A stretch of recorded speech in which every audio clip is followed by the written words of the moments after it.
Hi everyone, welcome to my channel. Today I'm going to be showing you how I painted this Alpine Meadow in Mount Rainier National Park. I used my usual supplies, cold pressed paper, a variety of round brushes, 5 different paints, and masking fluid to protect light areas of the painting. This is my reference picture for the painting. I took it back in August on the Skyline Loop Trail, which starts at the Paradise Visitor Center in the park.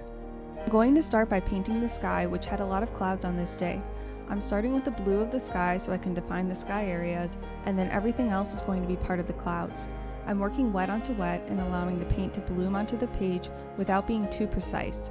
The blue for the sky is a mixture of cerulean and French ultramarine with a tiny bit of burnt umber, and the gray for the clouds is a combo of these same 3 colors but with more brown.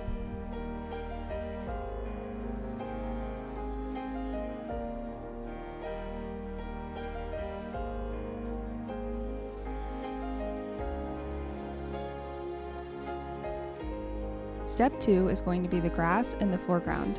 I've used masking fluid to mark where my middle value trees and rocks are going to be so that I don't accidentally paint over them during this process of working on the foreground. Whenever possible, I start with the objects furthest away from the viewer and work toward objects that are closest to the viewer. I'm starting with the grassy hills that are all the way in the back, and I'm painting them with a few different mixtures of green. Each small hill area is going to be lighter on top generally, and darker on the bottom to mark out where the top of each hill is. I'm going to add more and more details as I come closer to the viewer. You can see in this middle section that I'm adding bits of texture here and there without painting individual blades of grass at this point.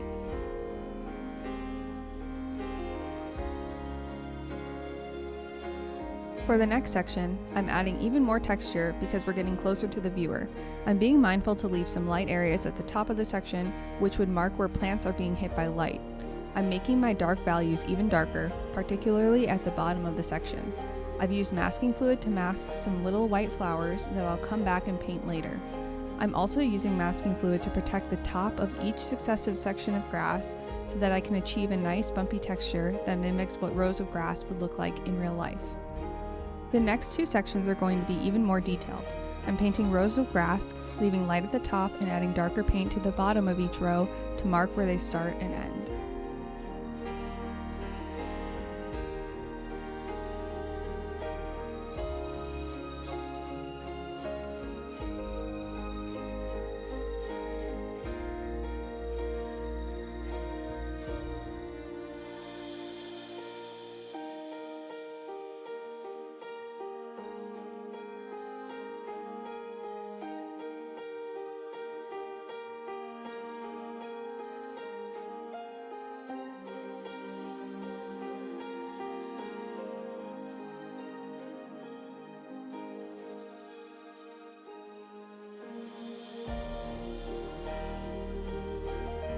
Now it's time to paint the right side of the painting, which is darker because the row of trees is blocking out the sunlight.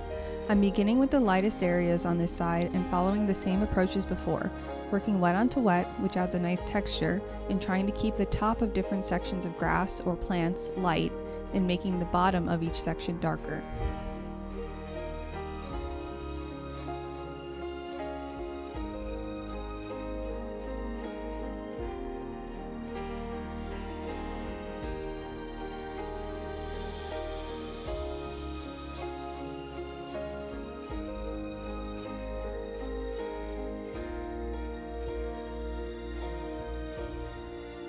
Now it's time to work on this area that needs to be quite dark, and you can see that I just kept adding paint until I was satisfied, and I used a dark mix to add some details. It looked a little weird to me at this point, but I decided to trust the process and figured it would look better once the trees were painted. As you can see, I was messing with this area for a while to get it right.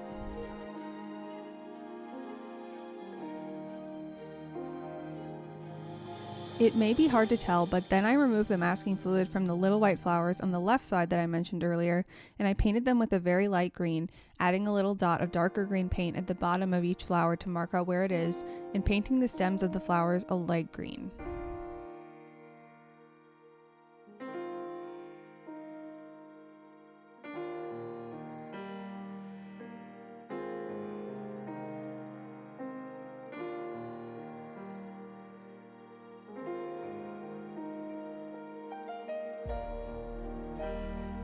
I removed the masking fluid from most of the rocks and started painting them gray.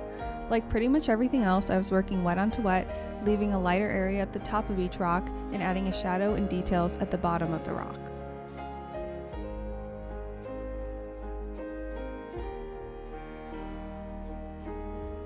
Now it was time to paint the stream, which isn't really that prominent in the reference photo. It kind of just looks like a bunch of rocks, but I really wanted it to have a sense of presence in the painting. So I made up what it looks like, figuring that the water would be reflecting the sky and would be a light or middle value bluish gray color. Then I removed the masking fluid from the remaining rocks in and around the stream and painted those.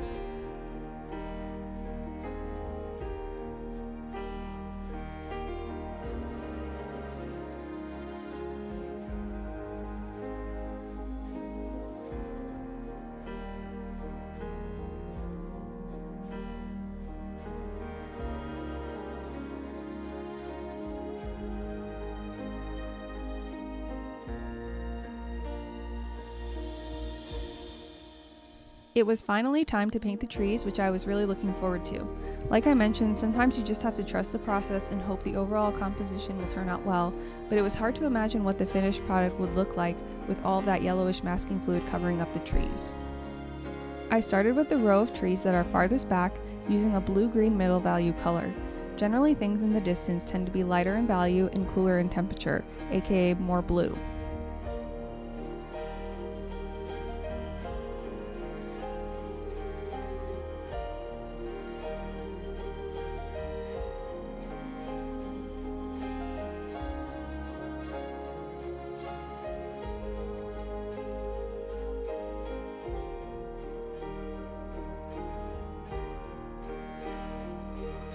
Then I started to paint the foreground trees.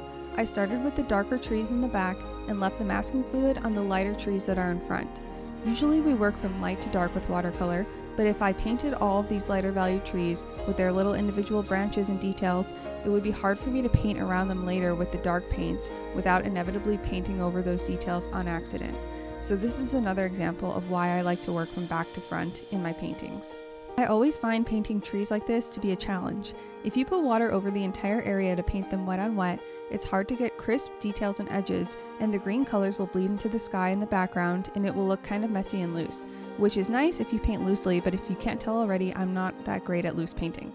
However, if you don't use water and you paint wet paint on dry paper, in my experience, it will look unnaturally flat and opaque, and the paint will probably be too thick. You can see my pencil lines here where I sketched each tree, so to solve this problem, I usually take a damp brush and paint each individual tree with water first to wet the area that's designated for that tree, and then I paint over it again with the paint. That allows me to work wet on wet while still getting crisp details and edges. It is time consuming because you're essentially painting it twice, once with water and once with paint, but it's worth it in my opinion.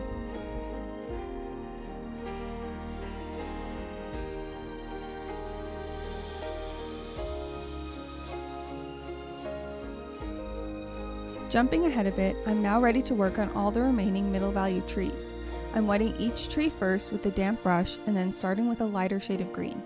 As the tree dries, I add more and more dark paint to create shadows and texture. I'm concentrating the shadows to one side of the tree. The sun was directly overhead when I took my reference picture, so on the left side of the painting, the shadows are on the left, and on the right side, the shadows are on the right. I want to talk for a minute about all of these greens that I'm using in this painting. My greens are mixed from a combo of all 5 paint colors: Aureolin, which is yellow, French ultramarine and cerulean, which are blues, alizarin crimson, which is red, and burnt umber, which is brown. I adjust the ratio of each paint to get different variations. In general, darker greens have more French ultramarine and burnt umber, while lighter greens have more yellow. Greens that are farther away are more blue or gray, and greens that are closer have more yellow and red. At some point, maybe I'll do a video on how I mix all these greens because there's a lot to say about it.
To conclude, I used a dark grayish green color to add trunks to some of the trees. And there's the finished painting. Thanks for watching, and let me know what you think in the comments. Have a nice week and happy painting!